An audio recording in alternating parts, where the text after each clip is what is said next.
এবছর আমাদের একটা এলনিনোর প্রভাব থাকবে, অতিবৃষ্টির একটা প্রবণতা থাকবে, কোথাও আবার অতি খরাও হতে পারে। ক্লাইমেট অ্যাডাপ্টিভিটিটা ভীষণভাবে দরকার। আমরা যেটা দেখতে পাচ্ছি যে যেভাবে আজকে টেম্পারেচার বাড়ছে সমস্ত জায়গায়, এটা কিন্তু একটা এলনিনোর প্রভাব। এবং এই এলনিনো সাধারণত আমরা দেখেছিলাম যে 2 বছর থেকে 7 বছর অন্তর অন্তর আসে, এবং লাস্ট এই এলনিনো আমরা 2023-এ পেয়েছিলাম এবং তার প্রভাব কিন্তু 2024 অবধি ছিল। এবং এবছরও যেটা দেখা যাচ্ছে যে আমাদের প্রশান্ত মহাসাগরে ওপরের যে সমুদ্রপৃষ্ঠ আছে তার যদি টেম্পারেচার বেড়ে যায়, তাহলে মধ্য এবং যে পূর্ব দিকটা আছে প্রশান্ত মহাসাগরের সেই অঞ্চলের যে বায়ু প্রবাহ সেটা কিন্তু একেবারে তার যে হট এয়ার সেটা এমনভাবে আমাদের সারা পৃথিবীর জলবায়ুর মধ্যে যে পরিবর্তনটা আনে, সেটাই কিন্তু আজকে আমরা বলি যে এলনিনোর প্রভাব।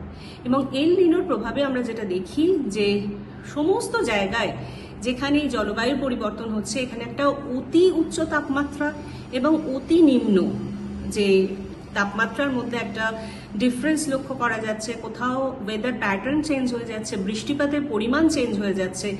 এটা সাধারণত দেখা যায় যে কনভেকটিভ যে হিট যেটা থাকছে, যে বিভিন্ন গ্যাসের মধ্যে যদি একটা বিক্ষিপ্ত ধরনের একটা ব্যবহার যখন লক্ষ্য করা যায়, তখন সেই জায়গাগুলোতে আবার ক্লাউড বার্স্টও দেখা যায়।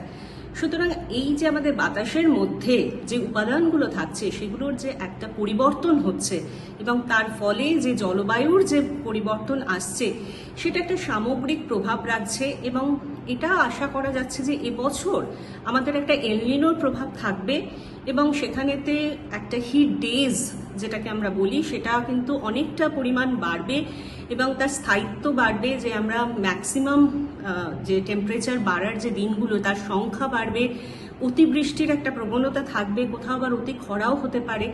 সুতরাং এর প্রভাবগুলো কিন্তু একটা বিস্তৃত এবং তার জন্য একটা মানসিকভাবে মানুষকে কিন্তু তার প্রস্তুতি থাকতে হবে, কারণ ক্লাইমেট অ্যাডাপ্টিভিটিটা ভীষণভাবে দরকার। আমরা যেটা দেখতে পাচ্ছি যে রিসেন্ট টাইমে আমরা যেভাবে আজকে বাতাসের মধ্যে কার্বন ডাই অক্সাইডের পরিমাণ অ্যাড হচ্ছে, আমাদের জীবাশ্ম জ্বালানি থেকে শুরু করে আমাদের সলিড ওয়েস্ট আনপ্রপার যে আমরা ম্যানেজমেন্ট করি সেখান থেকে মিথেন গ্যাস যে অ্যাড হচ্ছে, সেগুলো কিন্তু আমাদের এই গ্রিন হাউস গ্যাসটারও কিন্তু একটা পরিবর্তন আনছে।